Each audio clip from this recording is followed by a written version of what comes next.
BJP के 4 मुख्यमंत्री और 139 सांसद बर्खास्त हो जाएंगे। सुप्रीम कोर्ट में पेश आंकड़ों ने सियासत में हलचल बढ़ा दी है। आखिर इस रिपोर्ट में क्या है जिसकी चपेट में बीजेपी के 6 मुख्यमंत्री और 139 सांसद है। नमस्कार, मैं दानिश संसार और आप देख रहे हैं पीआरबी। आज की खबर सिर्फ राजनीति से जुड़ी हुई नहीं है, बल्कि सीधे उस व्यवस्था से जुड़ी है जिसके जरिए देश में कानून बनाए जाते हैं। मामला है सांसदों, विधायकों और मुख्यमंत्रियों के खिलाफ दर्ज आपराधिक मामले का। सुप्रीम कोर्ट से आए आंकड़ों ने दागी मुख्यमंत्री और सांसदों की सांसें अटका दी है। अब बहस तेज हो गई है कि गंभीर आपराधिक मामलों का सामना कर रहे जनप्रतिनिधियों, सांसद, विधायक मुश्किलों में फंस जाएंगे। क्या उनकी कुर्सी जो है वो बचेगी कि नहीं बचेगी? सबसे पहले बारी बारी आपको हेडलाइंस दिखाते हैं। पहली हेडलाइंस देखिए क्या है। 14 of 28 chief minister face serious criminal case, supreme court told. दूसरी हेडलाइंस देखिए, 45% सांसदों पर क्रिमिनल केस, 14 मुख्यमंत्रियों पर भी मुकदमा, सुप्रीम कोर्ट में रिपोर्ट पेश। तीसरी हेडलाइंस देखिए, आपराधिक नेताओं के मामले में भी भाजपा नंबर 1, एडीआर की रिपोर्ट में हुआ खुलासा। सुप्रीम कोर्ट से आई रिपोर्ट में कहा गया है कि देश के 28 मुख्यमंत्री में से 14 मुख्यमंत्री आपराधिक मामले में लिप्त हैं। इनमें कुछ पर गंभीर मामले भी दर्ज पाए गए हैं। आंकड़े के मुताबिक बीजेपी के सांसदों और पूर्व सांसदों को मिलाकर बड़ी संख्या में जनप्रतिनिधियों के खिलाफ आपराधिक मामले दर्ज है। रिपोर्ट में मौजूद लोकसभा और राज्यसभा सदस्यों के बीच भी ये बड़ी संख्या है। ऐसे में सांसदों का उल्लेख किया गया है जिनमें आपको हल्फनामे में आपत्तिजनक मामलों की जानकारी दी है। इनमें गंभीर अपराधों से जुड़े मामले भी शामिल बताए गए हैं।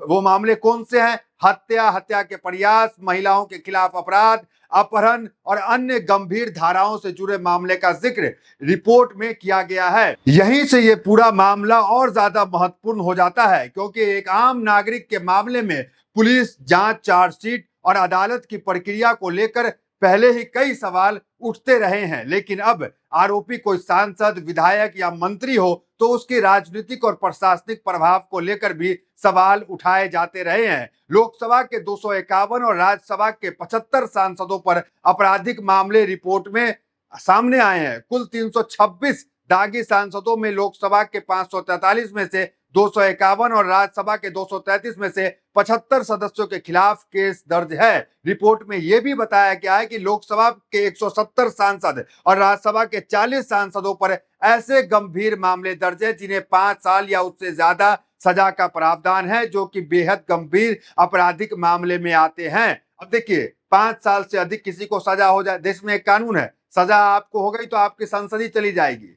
देखिए, याचिकाकर्ता की ओर से इस समस्या को सुप्रीम कोर्ट के सामने उठाया गया है। मांग यह है कि जनप्रतिनिधि के खिलाफ लंबित आपराधिक मामले की सुनवाई तेजी से हो, ताकि मुकदमों का फैसला अनिश्चित समय तक टाला न जा सके। अब बात करते हैं उस आंकड़े की जिसने सबसे ज्यादा राजनीतिक चर्चा पैदा कर दी है। रिपोर्ट में 139 भाजपा सांसदों के आपराधिक मामले सामने आए हैं। इसी तरह 14 मुख्यमंत्री को खिलाफ जो है आपराधिक मामले हैं। मामले का आंकड़ा सामने आया है। इनसे अलग अलग राज्य के मुख्यमंत्री शामिल है। अपराधी नेताओं के मामले में भी भाजपा नंबर 1 है। देश के मौजूदा सांसदों, विधायकों में हर 5वां किडनैपिंग सहित उनके अन्य अपराध में जो है लिप्त है। ऐसे अपराध नेताओं के सामने भाजपा नंबर 1 बताए जा रहे हैं। इस आंकड़े में एसोसिएशन फॉर डेमोक्रेटिक रिकॉर्ड्स मतलब एडीआर की रिपोर्ट में इस बात की पुष्टि हुई है। एडीआर ने कहा है कि जिन 64 नेताओं ने अपने खिलाफ किडनैपिंग के आरोप लगे होने की बात स्वीकारी है, उनमें 17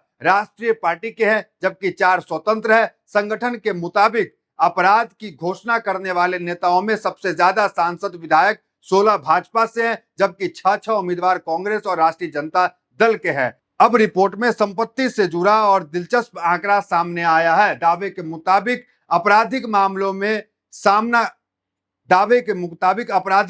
का सामना कर रहे सांसदों की औसत घोषित संपत्ति उन सांसदों से अधिक बताई गई है जिनके खिलाफ ऐसे मामले दर्ज नहीं है। मतलब जिसके पास जितनी संपत्ति है उसके पास क्रिमिनल केस उतने ज्यादा है। यानी जो जितना दागी उतना संपत्ति भी ज्यादा रखा हुआ है। और लोकसभा और राज्यसभा के प्रति सांसद की औसत जो संपत्ति है वो 38.83 करोड़ है। 53 अरबपति हैं। घोषित आपराधिक मामले वाले सांसदों की औसत संपत्ति 50 करोड़ है। मतलब जो अपराधी हैं उसको 50 करोड़ औसत है, जो अपराधी नहीं है उसका 38 करोड़। मतलब जितना अपराध ज्यादा है उतना संपत्ति ज्यादा है, जबकि बिना आपराधिक मामले वाले महज जो संपत्ति उसकी है 30.50 करोड़ है। इसी बीच बता दें कि शुवेंदु अधिकारी जो नए नवेले मुख्यमंत्री है उन पर 29 मामले दर्ज हैं। टीएआई की रिपोर्ट के मुताबिक पश्चिम बंगाल के मुख्यमंत्री शुवेंदु अधिकारी के खिलाफ 29 मामले हैं। कर्नाटक के मुख्यमंत्री डीके शिव कुमार के खिलाफ 19, आंध्र प्रदेश के मुख्यमंत्री चंद्रबाबू नायडू के खिलाफ 19, केरल के मुख्यमंत्री वीडी सतीश के खिलाफ 18 मामले दर्ज है। झारखंड के मुख्यमंत्री हेमंत सोरेन के खिलाफ भी 5, महाराष्ट्र के मुख्यमंत्री देवेंद्र फडणवीस के खिलाफ 4, हिमाचल प्रदेश के मुख्यमंत्री सुखविंदर सिंह सुक्खू के खिलाफ 4 मामले हैं। तमिलनाडु के मुख्यमंत्री सी जोसेफ विजय और बिहार के मुख्यमंत्री सम्राट चौधरी के खिलाफ भी 2-2 मामले हैं। वहीं सिक्किम के पीएस तंगान, पंजाब के भगवत मान, ओडिशा के मोहन चरण मांझी और राजस्थान के भजनलाल शर्मा के खिलाफ 1-1 मामले हैं। अब आते हैं उस सवाल पर जिसको लेकर राजनीतिक बहस सबसे ज्यादा हो रही है। क्या इन मुख्यमंत्रियों की कुर्सी जा सकती है? भारत में जनप्रतिनिधि की आयोग से जुड़े कानून में सजा की अवधि महत्वपूर्ण भूमिका निभाती है। इसी संदर्भ में राहुल गांधी की सदस्यता का मामला देश ने देखा था, जब एक आपराधिक मानहानि मामले में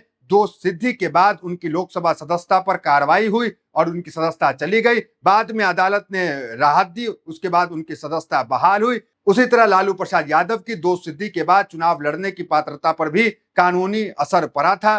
तो सवाल यह नहीं है कि किस नेता के खिलाफ मुकदमा है या नहीं है, सवाल यह है कि मुकदमा कितने वर्षों से लंबित है और इसका फैसला कब होगा।